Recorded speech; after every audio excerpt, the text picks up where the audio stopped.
10, 9, 8, 7, 6, 5, 4, 3, 2, 1, 0.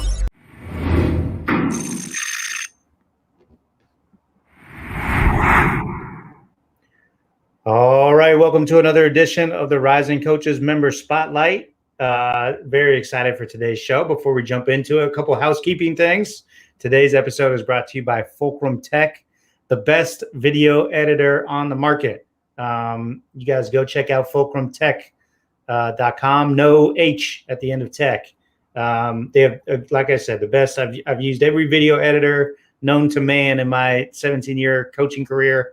And Fulcrum is as good, if not better, than anything I've used. And it's like a third of the cost of all the other products out there. So make sure you hit up our friends at Fulcrum Tech and ask them for a demo. They'll let you get your hands on it, check it out. It will save your program money and increase your efficiency and workflows for all your video needs. All right. Also, the Rising Coaches Conference coming up. We're back in person, which we're excited about. June 17th through the 18th in Phoenix. We're going to be at State Farm Stadium where the Cardinals play, where they played the Super Bowl. It's going to be awesome. We're really looking forward to it. We just announced the speakers here earlier this week. We've got an unbelievable speaker lineup: Chris Oliver, Damon Stoudemire, Dedrick Taylor, Phil Beckner. I know I'm forgetting a bunch, but it's going to be an amazing lineup. You guys aren't going to want to miss it. And it's in conjunction with the Section 7 high school recruiting event, which is going to be the biggest one on the West Coast. So make sure during that June period, you head out to Phoenix and spend a couple of days with us. It's $199. But if you sign up before the end of this week, you'll get $25 off. So, yeah, very excited about that. And then Atlanta is right after, July 6th through the 7th. We'll be doing our Rising Coaches Conference East. Right before all the AAU tournaments and madness in Atlanta unfolds. So come check us out for that one as well. You can sign up for all of that stuff at risingcoaches.com/events, or just go to risingcoaches.com where you can learn more about our events and our membership. Whew. All right. That was a lot. Very excited for today's show. Joined by Aaron Stevens. Aaron, how are you, man? Good. How are you, Adam? Good. Thanks for taking the time this morning. It's good to see you. Where are you coming to us live from? Are you still in Clemson? I am not. I'm actually back here in Florence, where my new job is kind of got underway. Been in the school for a couple days now. Really, Monday I would say was my first day, just kind of in there doing some housekeeping things, and just trying to get introduced to the South Florence community. Just trying to get to know the players, the parents, and just kind of everybody within the school. So so I'm here. I'm all moved out of Clemson. Yeah, new head coach at South Florence High School. For those listening in, congratulations on that. Yeah, we'll get into that in a few minutes. But let's start with your story, man. Aaron, tell us where you're from and kind of how you got into coaching. Yeah, so I've kind of moved all around as a kid, but really settled down in Florence, South Carolina when I was in 7th grade. Attended West Florence High School. It was actually the rival of the school I'm coaching at now, and played basketball there all 4 years, and went on to attend Clemson.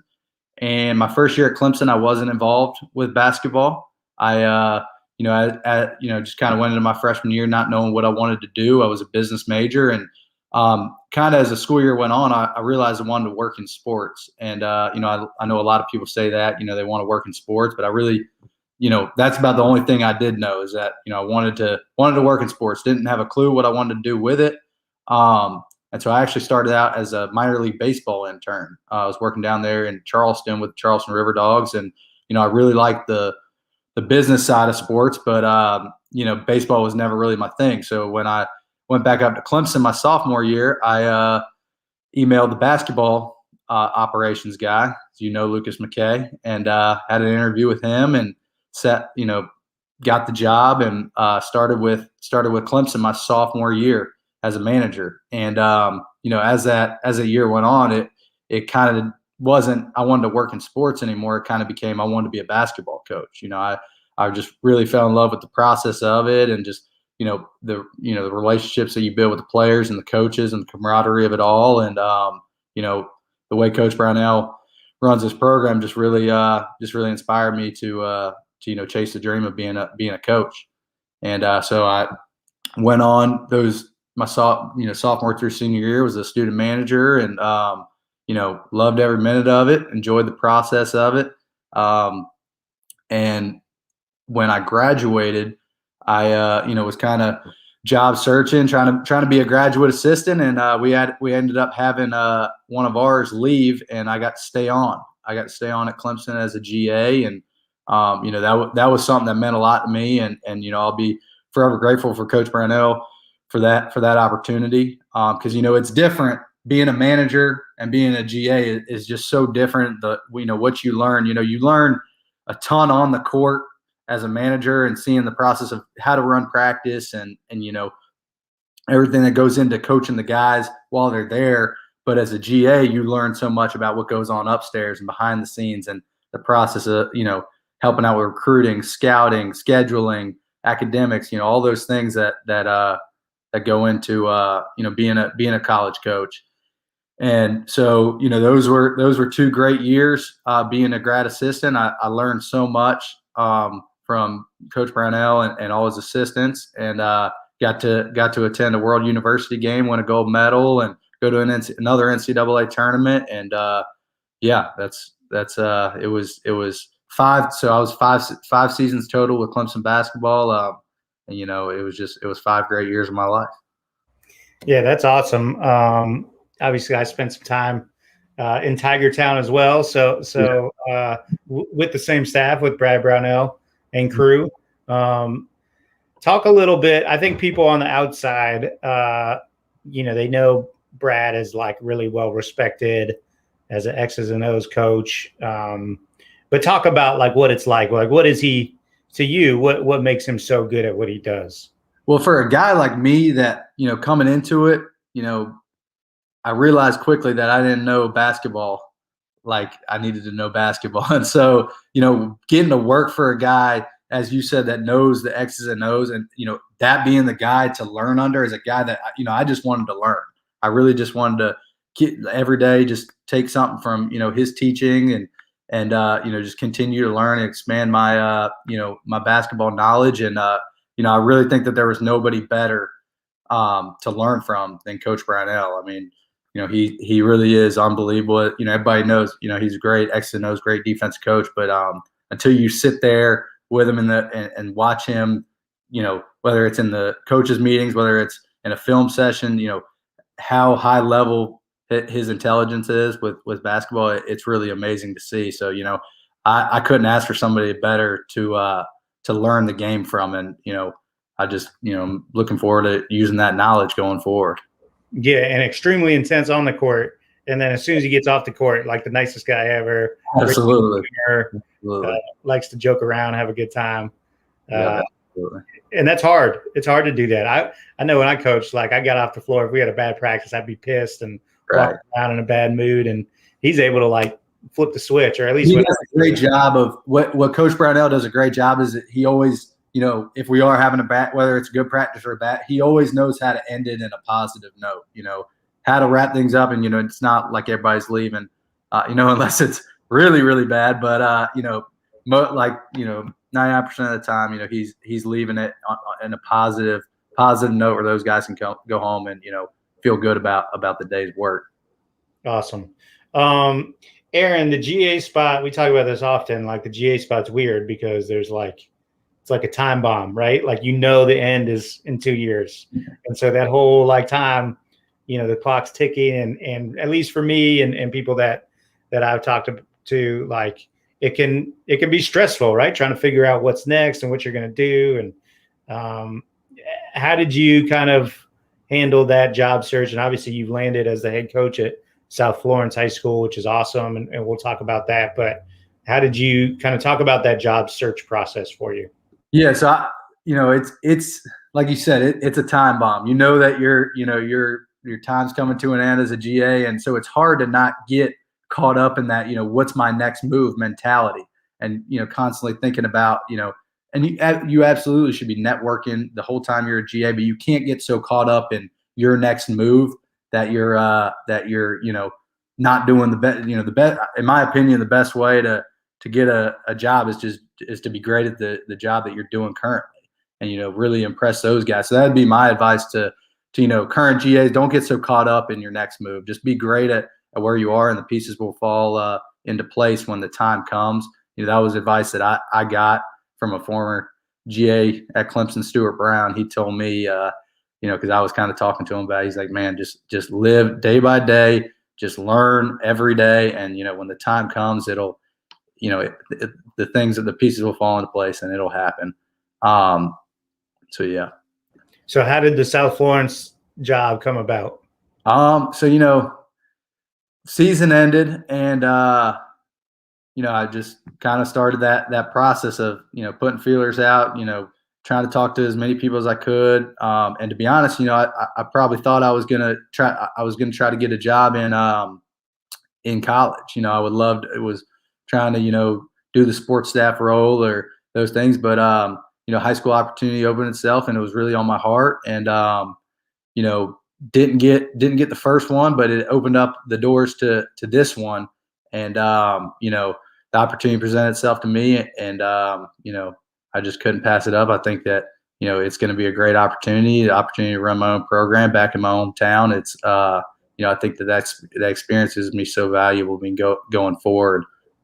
Just really blessed that for the opportunity and the unbelievable leadership at South Florence that's giving me a shot and believing in me, and really excited about it. Yeah, for sure. And you just said it, you get to run your own program, which is awesome. Is it going to be have you put a lot of thought into how you're going to play and how you're going to develop your players? Like, give me the quick coaching philosophy. So, all I know is how a college program's run. That's really the only thing I've seen these past 5 years. And, so I told the guys when I met with them initially, I've seen, I've had the chance to work with and be around, really high level dudes for the past 5 years, and, seen the work ethic, the sacrifice, the commitment it takes to be really good. And, I'm going to hold those guys to those same expectations. And, I'm going to expect, them to be in the gym working on their game, and our practice is going to be really competitive.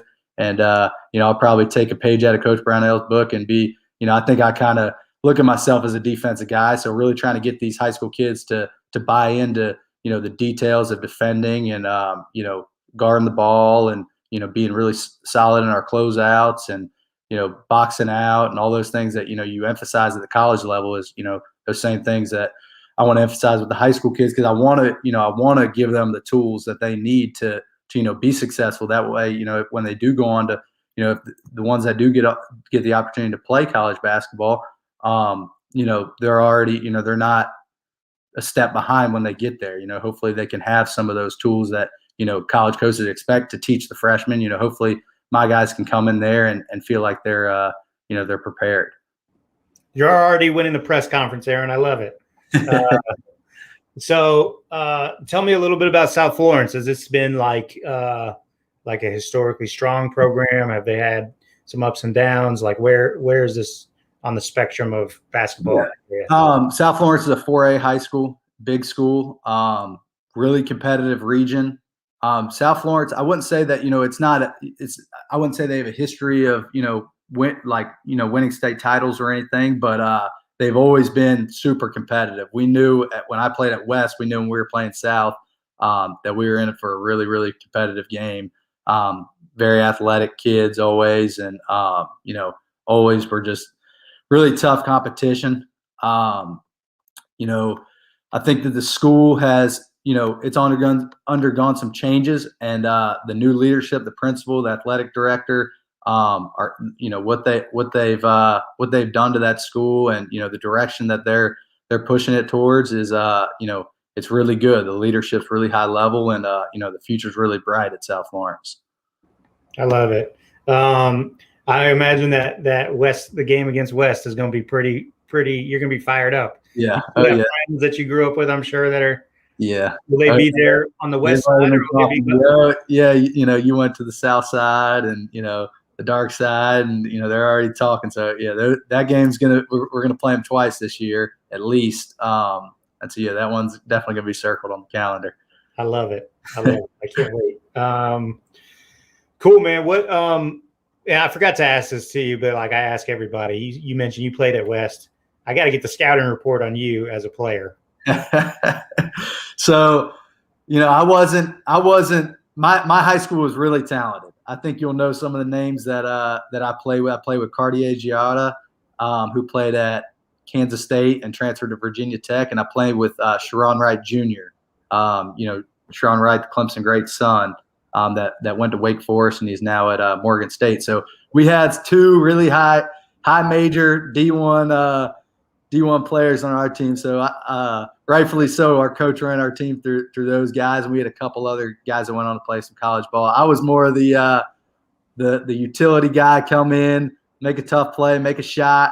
But I was by no means out there, the superstar of the team. I got to give that to those guys. But I was joking around with somebody about this the other day that I like to think I'm gonna be a better coach than I was player. One thing about Coach Brownell, like he loves having his managers like guard the players to get in practice. And I remember like having to guard as a GA DeMontez Stitt, rest in peace, the great DeMontez, who is this like jet quick, all conference point guard that could score any way you wanted it. And Coach Brownell would be like cussing me out, like stay in front of him. I'm like, Coach, I gotta try it. Did you have a problem? I'd always be like, Coach, if I can stay in front of him, we got a problem. No doubt. Be able to stay in front. It's funny though, because I would say I'm a much better player now than I was in high school because of that experience. Even though it's not like I was in practice playing every day, you do get the chance to, guard and be on the scout team a little bit. And, you're playing against high level dudes. And so, naturally you become a better player. And the staff pickup is valuable as well when you're playing with, Terrell McIntyre, an all-time legend, and guys of that caliber. So, I would say, the scouting report on Aaron Stevens is a little better now than it was in high school. Yeah, that's funny. Well, Aaron, I appreciate you coming on, man, and wish you the best of luck. And we appreciate you being such a valuable member of Rising Coaches, and look forward to seeing what you guys do at South Florence. Yeah, absolutely. I'm really excited. It's always a pleasure to talk to Clemson guys like yourself. So, I really appreciate you having me on. I feel really blessed for the opportunity, and hope to make you guys proud. Absolutely. Thanks, Aaron. Take care. Have a good one. See ya.